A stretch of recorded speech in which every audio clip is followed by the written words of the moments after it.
আসসালামু আলাইকুম, সবাইকে আজকের ভিডিওতে স্বাগতম জানাচ্ছি। আজকে আমি পাঠ করব দ্য পাওয়ার অফ হ্যাবিট, অর্থাৎ অভ্যাসের ক্ষমতা সম্পর্কে। এটা লিখেছেন চার্লস ডুহিক এবং অনুবাদ করেছেন আসাদুজ্জামান। আমি এই বইয়ের কিছু অংশ পাঠ করব। অধ্যায় ছয় যেটা the power of A crisis. এখানে বলা হয়েছে ক্রাইসিস বা বিপর্যয়ের একটা ক্ষমতা আছে, সেই ক্ষমতা আছে। এই অধ্যায় 6-এর শেষ যে অনুচ্ছেদ, 4 নম্বর অনুচ্ছেদ, সেটা থেকে আমি পাঠ করব। এটার সারমর্ম হচ্ছে এখানে বোঝানো হয়েছে যে আমরা বিপর্যয় থেকে আমরা সুন্দরভাবে ঘুরে দাঁড়াতে পারি। কোনো একটা বিপর্যয় বা ক্রাইসিস তৈরি হলে সেখান থেকে আমরা সুন্দরভাবে ঘুরে দাঁড়িয়ে পরিকল্পিতভাবে আমরা আরও গুছিয়ে নিতে পারি। এই জন্য বিপর্যয়টাও অনেক গুরুত্বপূর্ণ। বিপর্যয় থাকাটাও আমাদের জন্য গুরুত্বপূর্ণ। আমাদের ব্যক্তিগত জীবন বা প্রাতিষ্ঠানিক জীবনে যদি কোনো বিপর্যয় ঘটে, তাহলে আমরা নিজেদের ব্যক্তি সত্তাকে কিংবা প্রতিষ্ঠানকে আরও গুছিয়ে নেওয়ার একটা আমরা সুযোগ পাই, যেটা বিপর্যয় না ঘটলে এত সুন্দরভাবে গুছিয়ে নেওয়া সম্ভব হতো না। তো আপনারা সবাই মনোযোগ দিয়ে বইটার পাঠ শুনুন এবং পাঠ শুনে আপনারা উপকৃত হবেন আশা করি। সবাই মনোযোগ দিয়ে শুনুন এবং নিজেদের এভাবে শিক্ষিত করে তুলুন এই বিষয়ে। ধন্যবাদ। 1987 নভেম্বর, ফিলিপ ব্রিকেল লন্ডন আন্ডারগ্রাউন্ডের 43 বছর বয়স্ক কর্মচারী তার প্রতিদিনের কাজটাই করে যাচ্ছিল। সামনে এসে থেমেছে এক কমিউটার ট্রেন। থেমে আসা যাত্রীদের থেকে টিকিট সংগ্রহ করছিল সে। এমন সময় একজন এসে জানালো, ওই চলন্ত সিঁড়ির নিচে একটা টিস্যু পুড়তে দেখলাম। লন্ডনের সাবওয়ে স্টপগুলোর মধ্যে কিংস ক্রস সবচেয়ে বড়, সবচেয়ে ব্যস্ত, যাকে বলে গ্র্যান্ড। গোলক দাদার মতো কয়েকটা এসকেলেটর, প্যাসেজওয়ে, টানেল। এদের কোনোটা 100 বছরেরও বেশি পুরনো। স্টেশনের এসকেলেটরগুলো তাদের বিশালত্ব আর বয়সের জন্য বিখ্যাত। কোনোটা মাটির নিচে 5 তলা পর্যন্ত ঢুকে গেছে। কাঠের ধাপ আর রাবারের রেল তাদের। সন্ধ্যার সময় রাশ আওয়ার চলে। জনসমুদ্র দ্রুত বেরিয়ে আসে টিকেটিং হলে। প্রাচীন এই ঘরটার ছাদে এতবার রং করা হয়েছে যে আসল রংটা এখন আর খুঁজে পাওয়া কারো পক্ষে সম্ভব না। উদ্বিগ্ন যাত্রীটি জানালা পুড়তে থাকা টিস্যুটি সে পেয়েছে সবচেয়ে বড় এসকেলেটরের নিচে। পিকাডিলি লাইনের যাওয়ার জন্য ওটা মানুষ ব্যবহার করে। ব্রিকেল সঙ্গে সঙ্গে নিজেদের অবস্থান থেকে ছুটে গেল। এসকেলেটর ধরে একদম নিচের প্ল্যাটফর্ম পর্যন্ত নেমে দেখলো কিছু টিস্যু ধিকি জ্বলছে। একটা ম্যাগাজিনের গোল করে পাকিয়ে দুটো বাড়ি মারতেই সব ঠান্ডা। ম্যাগাজিনটা সোজা করতে করতে নিজের অবস্থানে ফিরে এলো ব্রিকেল। এর বেশি কিছু তদন্ত করার চেষ্টা ব্রিকেল করেনি। ওখানে টিস্যু কেন জ্বলবে তা জানার আগ্রহ তার ছিল না। অন্য কোথাও বড় কোনো আগুন ধরেছে কিনা তাও তার জানা হলো না। এই ঘটনাটার কথা সে কর্মকাণ্ডের অন্য কোনো কর্মচারীকে জানানোর প্রয়োজন মনে করেনি। ফোন দেয়নি ফায়ার ডিপার্টমেন্টে, কারণ ফায়ার সেফটি নিয়ন্ত্রণ করে অন্য একটি বিভাগ। লন্ডন আন্ডারগ্রাউন্ডের অন্যতম কড়া নিয়মটা হলো, এক বিভাগের কর্মচারী অন্য বিভাগের সঙ্গে সরাসরি যোগাযোগ করতে পারবে না। এই যোগাযোগ করতে হবে নিজেদের বিভাগের ঊর্ধ্বতন কোনো কর্মকর্তার সরাসরি তত্ত্বাবধানে। আন্ডারগ্রাউন্ডের যে রুটিনটা কর্মীদের মুখে মুখে ছড়িয়ে পড়েছে তা হলো, ব্রিকেল জানে যাই ঘটে যাক না কেন, কোনো পরিস্থিতিতেই আন্ডারগ্রাউন্ডে দাঁড়ানো অবস্থায় আগুন কিংবা তার কাছাকাছি উচ্চারণের আর কোনো শব্দ মুখে আনা যাবে না। যাত্রী সাধারণ আতঙ্কিত হয়ে দৌড় শুরু করলে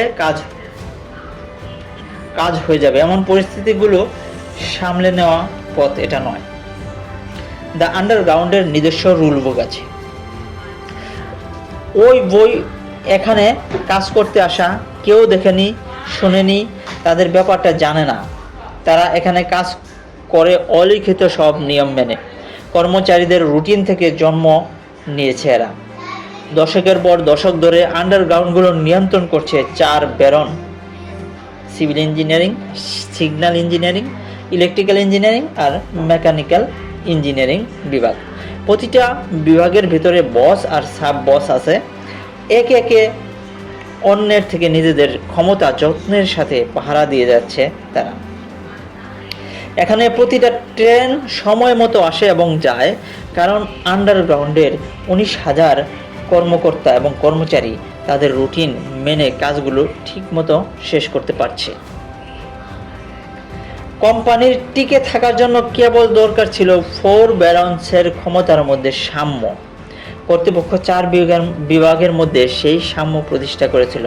তবে রুটিনগুলো থেকে গড়ে ওঠা শান্তি চুক্তির কারণে ব্রিকেলের মনে হয়েছিল, আগুনের উৎস খোঁজা তোমার কাজ না, নিজের গণ্ডির বাইরে গিয়ে সর্বনাশ ডেকে এনো না। শীর্ষ পদগুলোয় থাকা ডিরেক্টররা পর্যন্ত একে অন্যের গণ্ডির মধ্যে নাক ঢুকান না। পরবর্তীতে একজন তদন্তকারী লিখেছিলেন, এ কারণে অপারেটিং স্টাফরা ঠিকমতো ফায়ার সেফটির প্রশিক্ষণ নিয়েছে কিনা তা ইঞ্জিনিয়ারিং ডিরেক্টর জানেন না। আগুন ধরলে যা করতে হবে তা অপারেশনস ডিরেক্টরের দায়িত্ব বলে তিনি জানেন। এর বেশি জানার দরকার তার নেই। কাজেই পড়তে থাকা টিস্যুটা নিয়ে ব্রিকেল কাউকে কিছু বলল না। ওদিকে এই টিস্যুর ঘটনা অগুরুত্বপূর্ণ মনে হতে পারে, তবে আগুন ধরেছিল সামান্য জ্বালানির কারণে। পরবর্তীতে জানা যাবে সেই জ্বালানি এসেছিল চোখের আড়ালে থাকা বড় এক অগ্নি উৎস থেকে। ঘটনাটা বুঝিয়ে দেবে ভুলভাবে ডিজাইন করা বা শান্তি চুক্তি একটা কোম্পানির কতখানি মূল্য চোকাতে বাধ্য করে। ব্রিকেল তার বুথে ফিরে আসার 15 মিনিট পর আরেকজন প্যাসেঞ্জার পিকাডেলি এসকেলেটর ধরে উঠতে গিয়ে ধোঁয়ার গন্ধ পেলেন। আরেকজন আন্ডারগ্রাউন্ড কর্মচারী তিনি সেটা জানালেন। এবার কিংস ক্রসের নিরাপত্তা পরিদর্শক ক্রিস্টোফার হেওস তদন্ত করতে নেমে এলেন নিচে। তৃতীয় এক প্যাসেঞ্জার তখন এসকেলেটরের সিঁড়ি ভেদ করে ধোঁয়া ওঠার ঘটনা লক্ষ্য করলেন। আতঙ্কিত এই যাত্রী ইমার্জেন্সি স্টপ বাট চেপে ধরে বাকিদের উদ্দেশ্যে চিৎকার জুড়ে দিলেন, সবাই নেমে যান, এই এসকেলেটর থেকে নেমে যান এক্ষুনি। আরেকজন পুলিশ তখন এসকেলেটরের লম্বা টানেলের নিচ থেকে ধোঁয়াময় এক আস্তর ঘোরপাক খেতে দেখলেন। সিঁড়ির মাঝখানি দপ করে আগুনের শিখা বেরিয়ে এলো। এখনও সেফটি ইন্সপেক্টর হেওস লন্ডন ফায়ার ব্রিগেডে ফোন করেননি। তিনি নিজ চোখে এখনও ধোঁয়া দেখেননি, এটা একটা কারণ। তাছাড়া লন্ডন আন্ডারগ্রাউন্ডের একটা অলিখিত নিয়ম হলো, নিতান্তই দরকার না হলে ফায়ার ডিপার্টমেন্টকে কোনো কাজে নাক গলাতে হবে না। যে পুলিশটি আগুনের ব্যাপারটা স্বচক্ষে দেখেছেন হেডকোয়ার্টারে জানানোর জন্য তিনি ব্যস্ত হয়ে পড়লেন, কিন্তু মাটির এতটা নিচে তার রেডিও কোনো সিগন্যাল পাচ্ছিল না। কাজেই তিনি আরেক সিঁড়ি বেয়ে বাইরে ছুটে এলেন, নিজের বসের সঙ্গে রেডিও ধরে যোগাযোগ করলেন। পুলিশ কমিশনার ফায়ার ডিপার্টমেন্টে খবরটা জানিয়ে দিলেন এবং সন্ধ্যা 7:36-এ ফায়ার ব্রিগেড একটা ফোন কল পেল, কিংস ক্রসের ছোট্ট পরিসরে আগুন ধরেছে। তখনও যাত্রীরা পুলিশটিকে ধাক্কা দিয়ে সরিয়ে মাটির নিচে ছুটছে। এদের সবারই ট্রেন ধরার তাড়া আছে, পরিবার পরিজনের কাছে ফিরে যাওয়ার ব্যস্ততা আছে। কয়েক মিনিট পর এদের প্রত্যেকে মারা যাবে। 7:36 জনৈক আন্ডারগ্রাউন্ড কর্মচারী পিকেডেলি এসকেলেটরের সামনে একটা দড়ি টাঙিয়ে ওদিকে যাত্রী সাধারণের যাতায়াত আটকে দেওয়ার ব্যবস্থা করলো। তাদের চলাফেরার জন্য আরেকটা পথ খুলে দেওয়া হলো। কয়েক মিনিটের ব্যবধানে নতুন নতুন ট্রেন এসে এই স্টেশনে থামছিল। নতুন সাবওয়ে কার থেকে বেরিয়ে আসা নতুন নতুন ট্রেন এসে এই স্টেশনে থামছিল। নতুন সাবওয়ে কার থেকে বেরিয়ে আসা প্যাসেঞ্জারদের ভিড়ে আনুষঙ্গিক প্ল্যাটফর্মগুলো লোকারণ্য হয়েছিল। খোলা এক সিঁড়ির গোড়ায় ভিড়ের চেহারাটা হলো বোতলের মুখ থেকে বেরিয়ে আসা তরলের মতো। নিরাপত্তা পরিদর্শনের হেওস ছুটলেন এসকেলেটর মেশিন রুমে। এসকেলেটরগুলোর নিচে অন্ধকারে এক স্প্রিংকলার সিস্টেম লুকানো আছে। অনেকগুলো বছর আগে এটা বসানো হয়েছিল। আরেক স্টেশনে আগুন ধরেছিল সে সময়। তার প্রেক্ষিতে লন্ডনের সবগুলো স্টেশনেই বাড়তি কিছু কাঠামো তৈরি করা হয়েছিল। তবে নানা রিপোর্ট থেকে জানা যায় কিংস ক্রস স্টেশনের এমন অগ্নি অভিজ্ঞতা সামলানোর মতো যথেষ্ট দক্ষতা ছিল না। তাদের কর্মীদের এখনও স্প্রিংকলার আর অগ্নি নির্বাপক যন্ত্র চালানোর প্রশিক্ষণ দেওয়া হয়নি। এর 2 বছর আগে লন্ডন ফায়ার ব্রিগেডের চিফ এই স্টেশনের অপারেশনাল ডিরেক্টরের কাছে চিঠি পাঠিয়েছিলেন। সাবওয়ে কর্মীদের নিরাপত্তা জ্ঞানের যে দুরবস্থা, সেই অভিযোগ করাই ছিল তার উদ্দেশ্য। আমি ভীষণ রকম উদ্বিগ্ন। ওই চিঠিতে বলা হয়েছিল, এর চেয়ে গুরুত্ব দিয়ে কীভাবে বলতে হয় জানি না, অনুগ্রহ করে আগুন ধরার কোনো রকম সন্দেহও যদি হয় ফায়ার ব্রিগেডকে সঙ্গে সঙ্গে জানাবেন, এতে করে অসংখ্য জীবন বেঁচে যেতে পারে। হেওস এই চিঠি পড়ার সুযোগ কোনোদিনই পাননি, কারণ তিনি যেখানে কাজ করেন সেই বিভাগে চিঠি পাঠানো হয়নি। আর আন্ডারগ্রাউন্ডের কড়াকড়ি ধরনের নিয়ম কানুনের প্রচণ্ডতায় এই সতর্কতায় কর্মীদের মধ্যে ছড়িয়ে পড়েনি। কিংস ক্রসের ভেতরকার একজন কর্মীও জানতো না কিভাবে স্প্রিংকলার ব্যবহার করতে হয়। তারা ফায়ার এক্সটিংগুইশার ব্যবহারও জানে না, আর জানলেও কিছু আসতে যেত না। হয়তো ওগুলো অন্য বিভাগের জন্য ইস্যু করা বলে তাদের হয়তো স্পর্শও করতো না তারা। হেওস ভুলেই গিয়েছিল স্প্রিংকলার সিস্টেমটা আছে এখানে। শান্তি চুক্তিগুলোর অন্যদের ব্যাপারে নাক গলাতে সবাই বাধা দিচ্ছে, তবে একই সঙ্গে সেটা বাইরের দুনিয়া নিয়ে অন্য কোনো তথ্য জানারও জন্যও ছিল প্রতিবন্ধক। স্প্রিংকলার কন্ট্রোলের ঠিক পাশ দিয়ে ছুটে গেল হেওস, তবে একবারের জন্য তাকালেনও না তাদের দিকে। মেশিন রুমে ঢুকে গরমের তীব্রতা আবার বেরিয়ে মেইন হলে ফিরে আসতে হলো তাকে। আগুন এতটাই ছড়িয়ে গেছে, ওখানে টিকিট মেশিনের চারপাশে কয়েকজন মানুষ দাঁড়িয়ে আছে, তার চারপাশে কয়েকশো লোক প্ল্যাটফর্ম ধরে ছুটোছুটি করছে। সবগুলো ট্রেনকে থামাতে হবে, সবাইকে এখান থেকে বের করে নিয়ে যেতে হবে। কাছে পেতেই একজন পুলিশকে ধরে বললেন হেওস, আগুন নিয়ন্ত্রণে রাখা যাচ্ছে না, সবখানে ছড়িয়ে যাবে কিছুক্ষণের মধ্যে। 7:42 বাজে ঘড়িতে।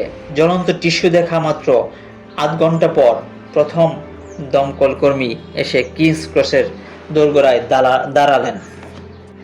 টিকেটিং হলে ঢোকা মাত্রই কালো ধোঁয়া সাপের মতো পাক খেয়ে ছাদের দিকে উঠে যেতে দেখলেন তিনি। এসকেলেটর রাবারের হাতল পুড়ে যাচ্ছে। রাবার পোড়া গন্ধে যাত্রীরা বুঝে ফেলল কিছু একটা সমস্যা হয়েছে। এবার তারা ছুটতে শুরু করলো বাইরের দিকে। জনস্রোতের বিরুদ্ধে লড়াই করে ভেতরে ঢুকতেই প্রবল বেগ পেতে হলো দমকল বাহিনীর। নিচে তখন আগুন আরও ছড়িয়েছে।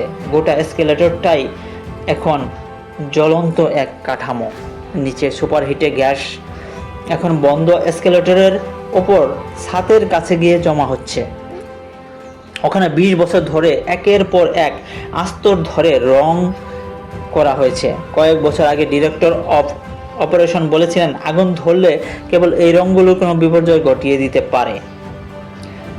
হয়তো আগে রংগুলো সব তুলে ফেললে নতুন করে রং করাটা ভালো সিদ্ধান্ত হবে, কিন্তু পেইন্টিং প্রোটোকল তার দায়িত্ব না, ওটা মেইনটেন্স ডিপার্টমেন্টের মাথা ব্যথা।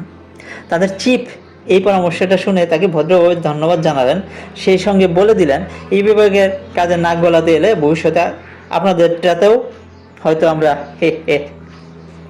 ইত্যাদি ইত্যাদি। ডিরেক্টর অফ অপারেশনস তার রিকমেন্ডেশন সরিয়ে নিলেন, কিন্তু আজ সুপারহিটেড গ্যাসগুলো ছাদের কাছে গিয়ে জমা হওয়ার সঙ্গে সঙ্গে রঙের আস্তরটা তাপমাত্রা শুষে নিচ্ছিল। প্রতিটা ট্রেন ঢোকার সঙ্গে সঙ্গে প্রচুর অক্সিজেনের প্রবেশাধিকার পাচ্ছিল স্টেশনে। হাপড়ের মতো আগুনটাকে বড় হতে সাহায্য করছিল প্রক্রিয়াটা। 7:43 এর ট্রেন থেকে মার্ক সিলভার নামক জনৈক সেলসম্যান নেমে এলেন। প্ল্যাটফর্মে পা রাখার সঙ্গে সঙ্গে তিনি বুঝতে পারলেন এখানে গন্ডগোল একটা আছে। বাতাস তখন ভারী।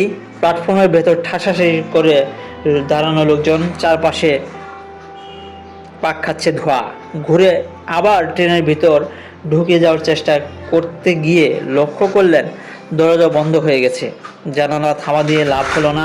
দরজা একবার বন্ধ হয়ে গেলে তার খোলার নিয়ম নেই। প্ল্যাটফর্ম জুড়ে যাত্রীরা ড্রাইভারের উদ্দেশ্যে চিৎকার করতে শুরু করলো যেন দরজাগুলো খুলে দেওয়া হয়। অনুরোধটা ড্রাইভারের কান পর্যন্ত পৌঁছালো বলে মনে হলো না। টান দিয়ে ট্রেনটা সরে গেল প্ল্যাটফর্ম থেকে। মরিয়া হয়ে এক মহিলা লাইনের উপর লাফিয়ে পড়লেন। ট্রেনের পেছন পেছন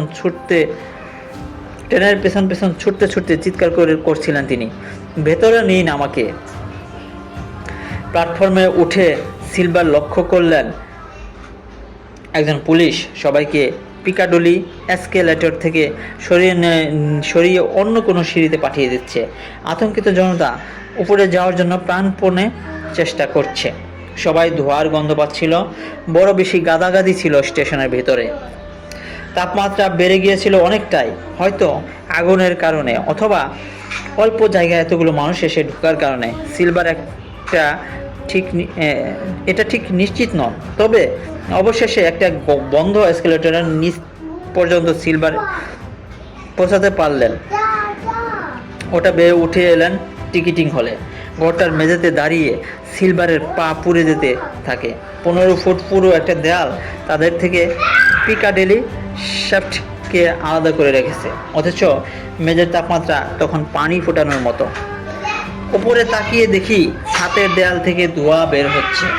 পরবর্তীতে এমনটা বলেছিলেন তিনি। 7:45-এ নতুন আরেকটা ট্রেন এসে স্টেশনে ঢুকলো। ফ্রেশ অক্সিজেনের বড় এক সাপ্লাই পাওয়ার সঙ্গে সঙ্গে পিকাডেলি এসকেলেটর গর্জে উঠল সরষে। ছাদের কাছে জমে থাকা সুপারহিটেড গ্যাস, নিচের আগুন আর উপরের ধোঁয়া ওঠা গরম থেকে পৌঁছে গেল কম্বাসশন টেম্পারেচারে। বইয়ের ভাষায় একে বলে ফ্লাশ ওভার পয়েন্ট। ঠিক সেই মুহূর্তে ছাদ থেকে মেঝেতে থাকা সব কিছু, রং কাঠের এসকেলেটর, ধাপ এবং আর যত জ্বালানি সেখানে ছিল একত্রে বিস্ফোরিত হলো।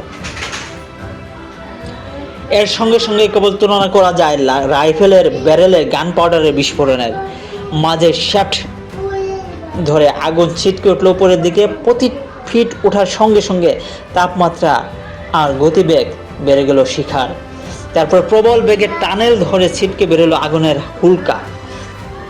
ধাতু, টাইলস, মাংস সব কিছুতেই আগুন ধরিয়ে দিল ওটা। 8 সেকেন্ডের ব্যবধানে হলের তাপমাত্রা 150 ডিগ্রি বেড়ে গেল।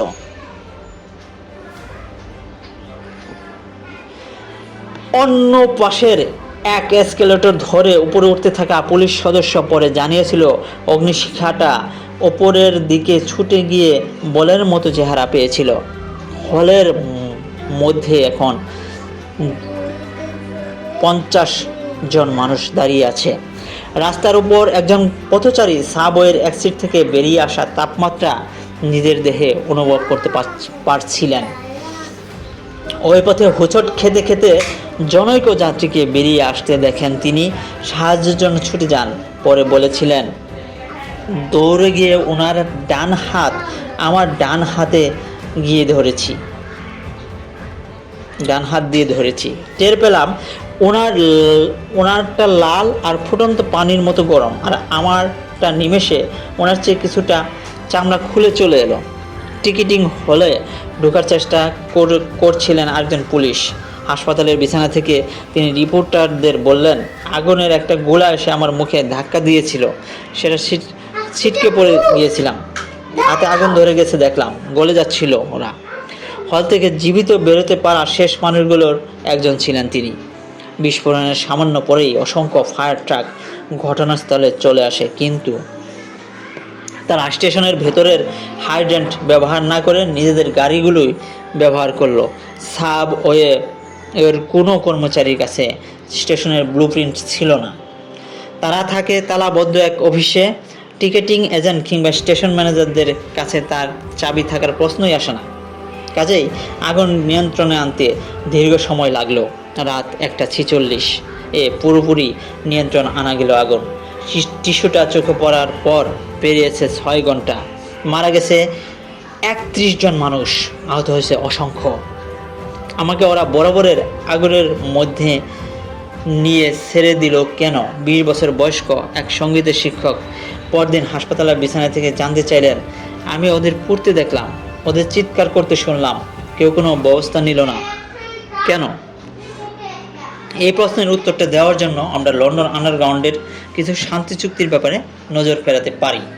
টিকিটিং ক্লার্করা জানতো তাদের দায়িত্ব কেবলমাত্র টিকিট বিক্রির মধ্যে সীমাবদ্ধ।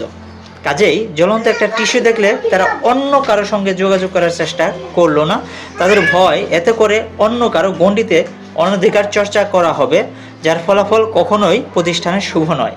স্প্রিং কলার সিস্টেম বা অগ্নি নির্বাপক যন্ত্র সম্পর্কে কর্মচারীদের কোনো প্রশিক্ষণই ছিল না, কারণ ওই যন্ত্রগুলোকে অন্য এক বিভাগের সম্পত্তি বলে তারা মনে করে। স্টেশনের নিরাপত্তা পরিদর্শন লন্ডন ফায়ার ব্রিগেডের প্রধানের লেখা চিঠিটা কোনো দিনও পড়ার সুযোগ পাননি, কারণ ওটা অপারেশনসের ডিরেক্টর বরাবর পাঠানো হয়েছিল। আর এই প্রতিষ্ঠানে বিভাগগুলো কখনোই এমন তথ্য নিজেদের মধ্যে শেয়ার করে না।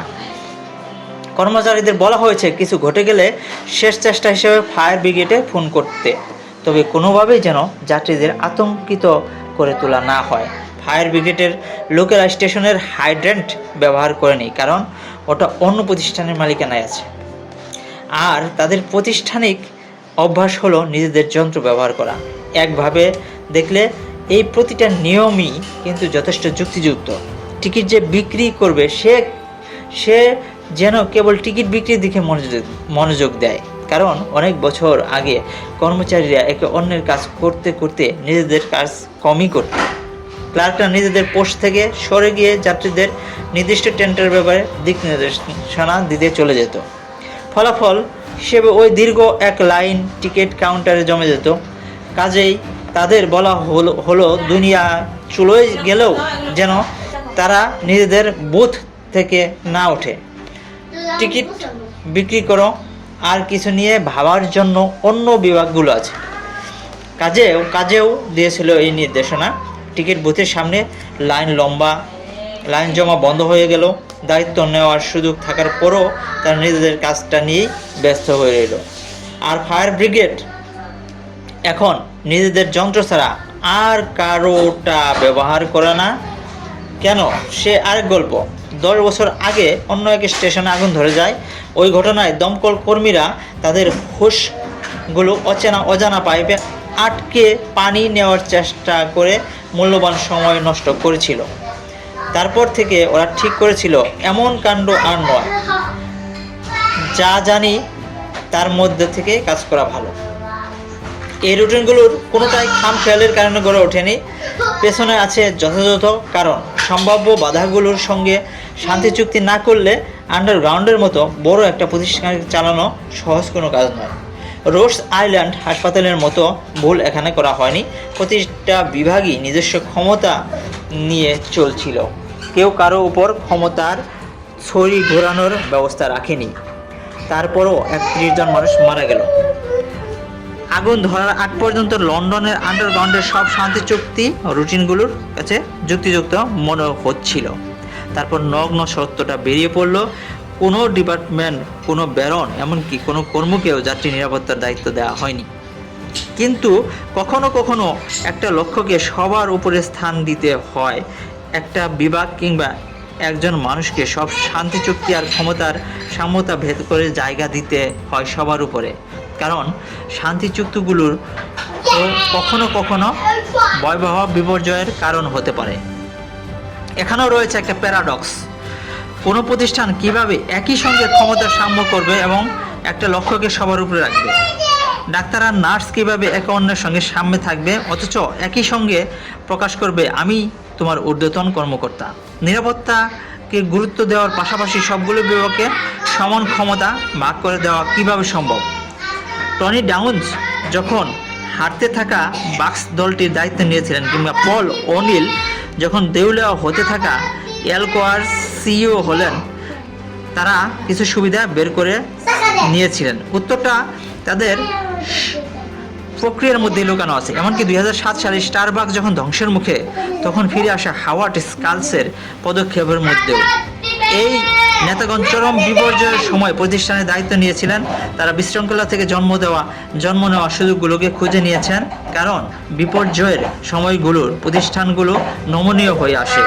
তখন কাউকে নতুন দায়িত্ব কিংবা অন্যভাবে ক্ষমতার সাম্য প্রতিষ্ঠা করার কাজটা হয়ে আসে সহজ।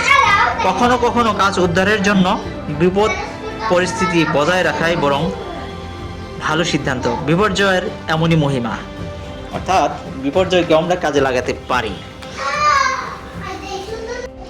অনুচ্ছেদ 4, 68 বছর বয়স্ক সেই রোগীর মৃত্যুর মাত্র 4 মাস পর একই রকম আরেকটা ভুল করলেন রোড আইল্যান্ড হাসপাতালে আরেকজন সার্জন। আরেকটি রোগীর মাথার ভুল দিকটা কেটে ফেললেন তিনি। স্টেটের হেলথ ডিপার্টমেন্ট এবার হাসপাতালকে $50,000 জরিমানা করলো। এর ঠিক 18 মাস পর জনৈক সার্জন ক্রেফট প্যালেট সার্জারির সময় আরেকটা বাচ্চার মুখে ভুল দিকে অপারেশন করলেন। তার 5 মাস পর আরেকজন রোগী ভুল আঙ্গুলে অপারেশন করা হলো। এর 10 মাস পর আরেক রোগীর মাথার ভিতর ড্রিল বিট হয়ে গেল একটা। রোড আইল্যান্ডকে আরও $4.5 লাখ জরিমানা গুনতে হলো। নিঃসন্দেহে কেবলমাত্র রোড আইল্যান্ড হাসপাতালে এমন ভুল হয় না, তবে তাদের কপাল খারাপ। পোস্টার চাইল্ড হিসেবে তারা মিডিয়ার কাছে বেশ জনপ্রিয় হয়ে ওঠে। প্রতিটা পত্রিকা প্রতিটা ঘটনার ব্যাপারে বিস্তারিত বর্ণনা ছাপিয়ে দিল। হাসপাতালের বাইরে টেলিভিশন স্টেশনগুলো ক্যাম্প করে বসলো। জাতীয় টেলিভিশনও এসে জুটলো তাদের সঙ্গে। সমস্যাগুলোর সমাধান হলো না তাও। জাতীয় হাসপাতাল সংস্থার ভাইস প্রেসিডেন্ট রিপোর্টারদের বলেছিলেন, চরমভাবে বিশৃঙ্খল এক প্রতিষ্ঠান হিসেবে রোড আইল্যান্ড হাসপাতালে পরিচয় দিতে থাকলেন সাংবাদিকরা। মনে হচ্ছিল আমরা কোনো যুদ্ধক্ষেত্রে কাজ করি। জনৈক নার্স আমাকে বললেন, গাড়িতে ওঠার আগ মুহূর্তে আমাদের ডাক্তারদের অ্যাম্বুশ করেছিল টিভি রিপোর্টাররা।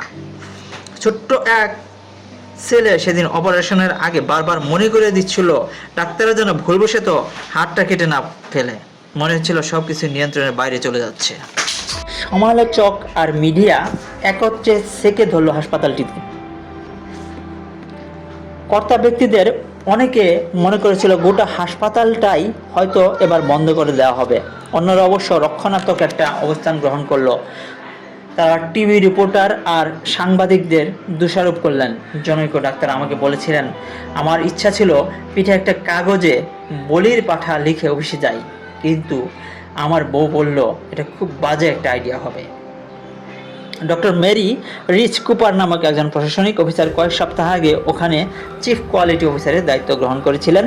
হাসপাতালের অভ্যন্তরীণ মিটিংগুলোর কুপার বলতে শুরু করলেন, এখানে সবাই ভুলভাবে এই পরিস্থিতিটাকে এতদিন দেখে এসেছে। এই সমালোচনাগুলো মোটেও খারাপ কিছু নয়, বরং এমন একটা সুযোগ সবার জন্য করে দিয়েছে যেটা খুব বেশি প্রতিষ্ঠান সাধারণত পায় না। আমি এটাকে একটা সুযোগ হিসেবে দেখেছিলাম। ডক্টর কুপার আমাকে বলেছিলেন, এই সমস্যাগুলোকে আক্রমণ করার চেষ্টা করে পরাস্ত হওয়া হাসপাতালের সংখ্যা কম না।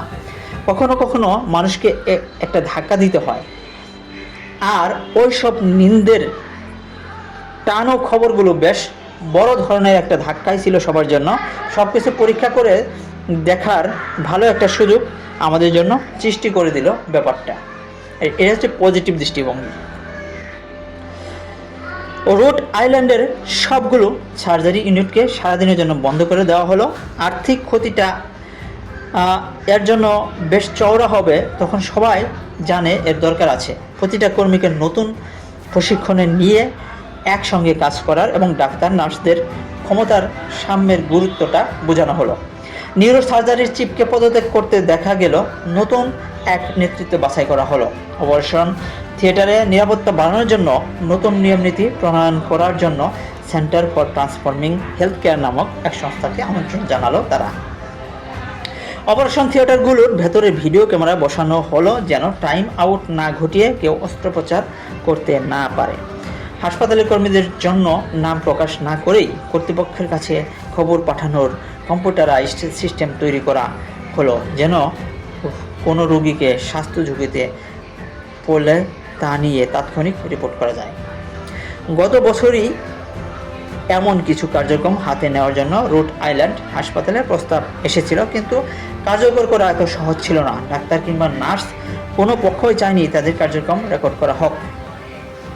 অন্য হাসপাতালের লোক এনে তাদের নিরাপত্তা ব্যবস্থা সংশোধন করাও আগে সম্ভব ছিল না। কেউ চায়নি বাইরে থেকে লোক এসে তাদের কিভাবে কাজ করতে হবে সেটা শেখাক। কিন্তু বিপর্যয় দেখা দেওয়ার সঙ্গে সঙ্গেই সবাই পরিবর্তনকে আলিঙ্গন করতে প্রস্তুত হয়ে গেল। অন্যান্য হাসপাতালগুলো ভুল করতে করতে নতুন কিছু পরিবর্তন আনতে পেরেছে, এতে করে নিজেদের উন্নতি হয়েছে তাদের। অথচ সাধারণ সময়ে কোনোভাবেই এই পরিবর্তনগুলো কেউ মেনে নিত না। রোড আইল্যান্ডের কর্তা ব্যক্তিদের মতো এই প্রতিষ্ঠানগুলো উপলব্ধি করেছিল বড় ধরনের পরিবর্তন আনার জন্য বিপর্যয়ের দরকার আছে। হার্ভার্ডের এক হাসপাতালের কথা ধরা যাক।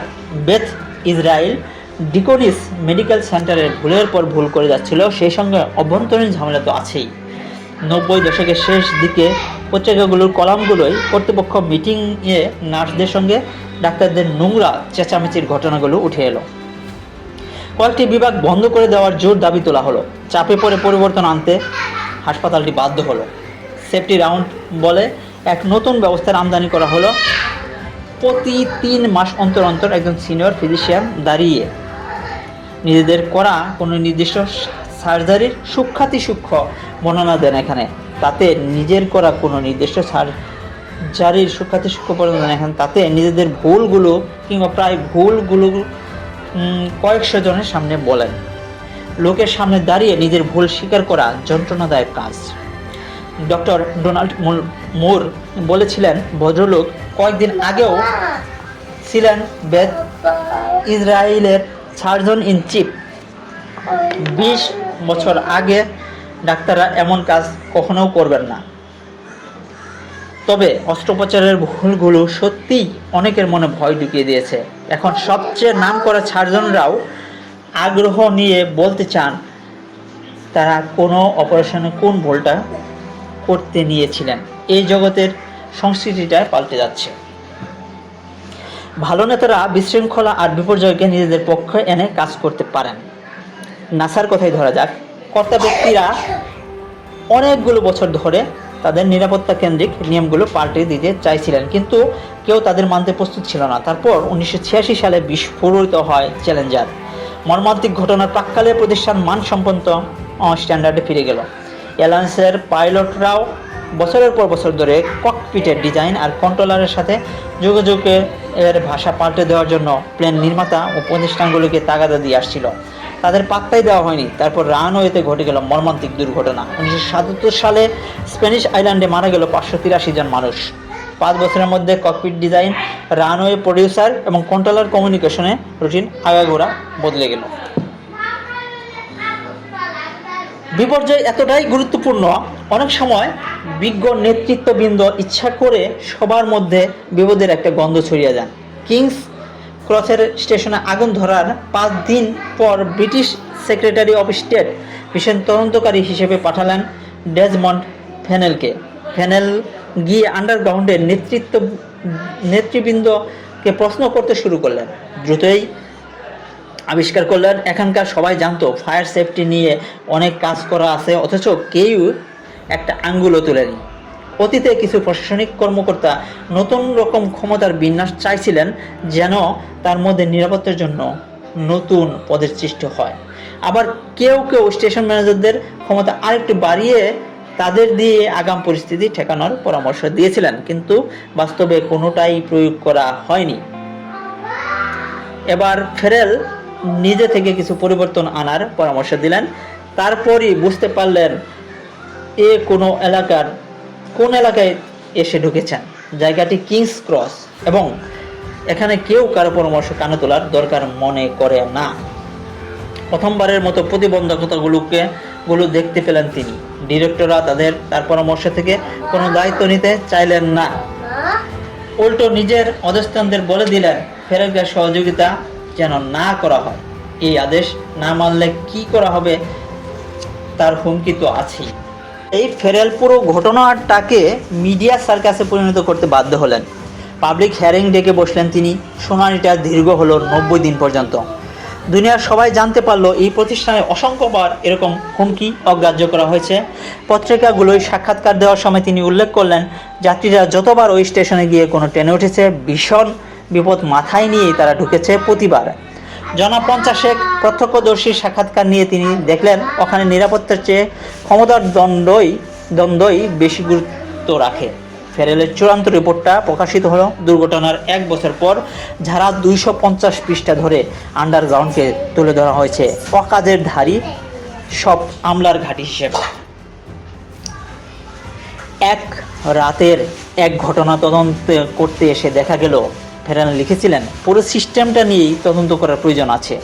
তারপর পৃষ্ঠার পর পৃষ্ঠা ধরে তিনি গায়ে লাগার মতো সমালোচনা করে সমাপ্তি টেনেছেন উপসংহার। এই প্রতিষ্ঠানের অধিকাংশ লোকজনই হয় কাজ কিছুই পারে না, নয়তো দুর্নীতিবাজ। ফলাফল হলো দেখার মতো। তাৎক্ষণিকভাবে লোকজন গিয়ে ঢিল মেরে নতুন সব নিয়ম আর আইন পাশ করতে শুরু করলো। আন্ডারগ্রাউন্ডের সংস্কৃতি পাল্টে গেল আগাগোড়া। আজ প্রতিটা স্টেশনের একজন ম্যানেজার আছেন যাকে বেতন দেওয়া হয়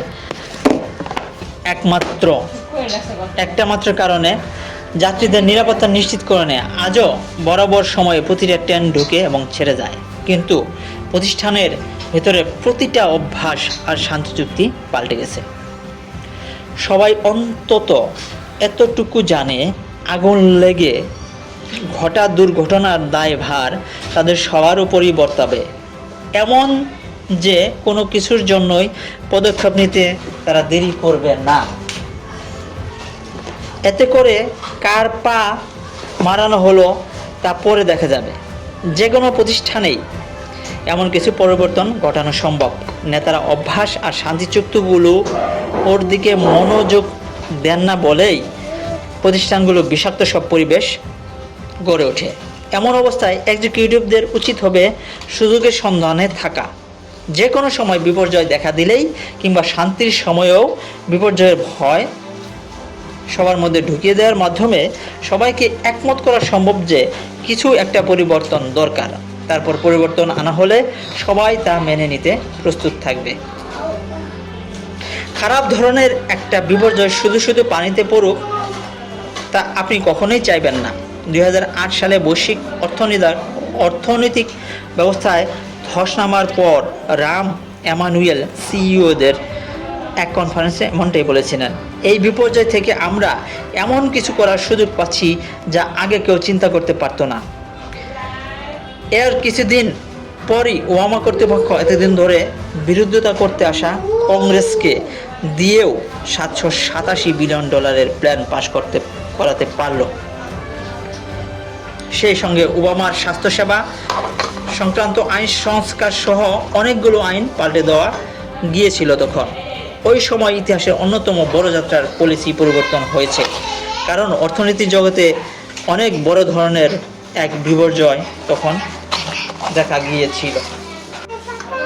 রোড আইল্যান্ড হাসপাতালে 68 বছর বয়স্ক সেই রোগীর মৃত্যুসহ টানা কয়েকটি ভুল অপারেশনের পরও এমন সুবিধা পাওয়া গেছে। 2009 সালে নতুন নিরাপত্তা ব্যবস্থা কার্যকর করার পর থেকে ওখানে আর একটাও ভুল ভ্রান্তিময় অপারেশন করা হয়নি, বরং ওদের ভবিষ্যতে হাসপাতালটি বিকন অ্যাওয়ার্ড পেয়েছে।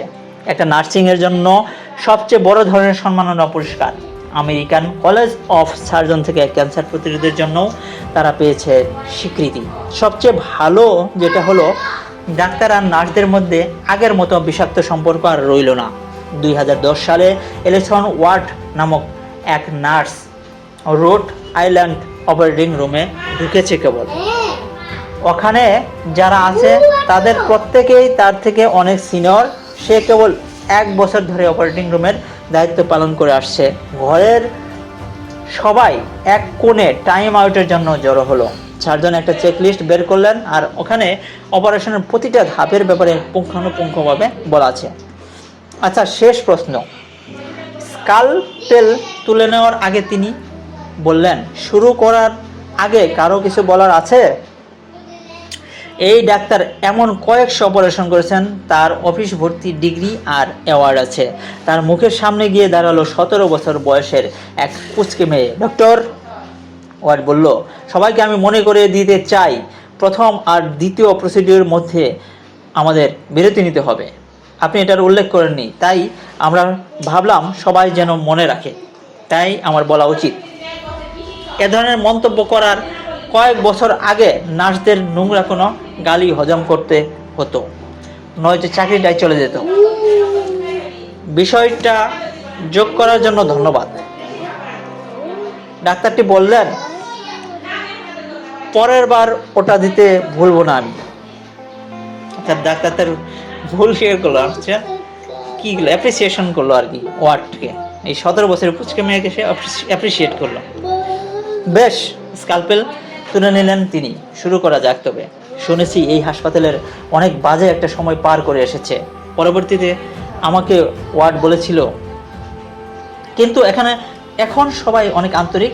আমাদের প্রশিক্ষণ, যাদের আমরা আদর্শ মনে করি, সব কিছু এবং সবাই এখানে একসঙ্গে কাজ করার জন্য দারুণ মনে করলো। আমার মনে হয় না অভিযোগ করার মতো কোনো জায়গা আছে এখানে। আর আমার এখানে কাজ করতে দারুণ লাগে আমার। তাই এখান থেকে আমরা বুঝতে পারলাম যে বিপর্যয় আমার নতুনভাবে আমাদের পুনর্জীবিত করতে সাহায্য করে। আমরা বিপর্যয়কে আমরা পজিটিভলি দেখতে পারি, যে প্রত্যেকটা বিপর্যয় থেকে আমরা নতুনভাবে এবং পরিকল্পিতভাবে ঘুরে দাঁড়ানোর আমরা অভ্যাস গঠন করতে পারি এবং ঘুরে দাঁড়িয়ে আমরা নিজেদের গুছিয়ে নিতে পারি। ধন্যবাদ বইয়ের পাঠটা শোনার জন্য। সবাই ভালো থাকবেন। আল্লাহ হাফেজ। সবাই বই পড়ুন।